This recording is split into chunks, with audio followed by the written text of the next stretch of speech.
ഓരോ കാലത്തിനും ഓരോ സെൻറ്റുണ്ട്. 1990s ഉണ്ടായ അതുപോലൊരു സ്മെല്ലാണ് ഓഷ്യൻ അല്ലെങ്കിൽ മറീൻ എന്നൊക്കെ പറയുന്നത്.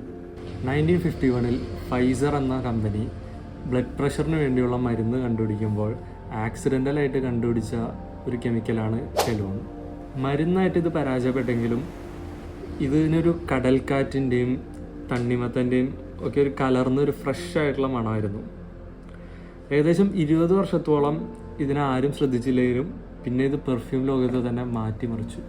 1990s പുറത്തിറങ്ങിയ ലോദിസെ പോലുള്ള പെർഫ്യൂമുകളിൽ കലൂൺ ഭയങ്കര ഹൈ ആയിട്ടുള്ള ക്വാണ്ടിറ്റികളിൽ ഉപയോഗിക്കാൻ തുടങ്ങി. അതോടെയാണ് അക്വാട്ടിക് അല്ലെങ്കിൽ മറീൻ ഒക്കെ പോലുള്ള പെർഫ്യൂം ടൈപ്പുകൾ വിപണിയിൽ വന്നത്. ഇന്ന് നമ്മൾ ഉപയോഗിക്കുന്ന ഒട്ടുമിക്ക ഫ്രഷ് ആയിട്ടുള്ള സ്മെല്ലുള്ള പെർഫ്യൂമുകളിലൊക്കെ കലൂണുണ്ട്.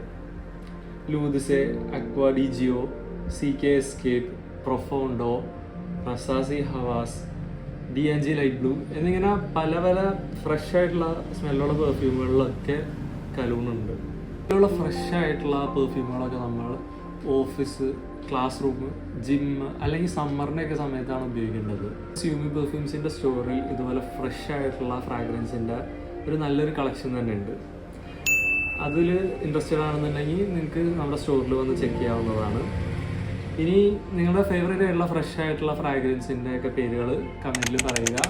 ഇനി ഒരു വീഡിയോ ആയിട്ട് വീണ്ടും കാണാം. Thank you.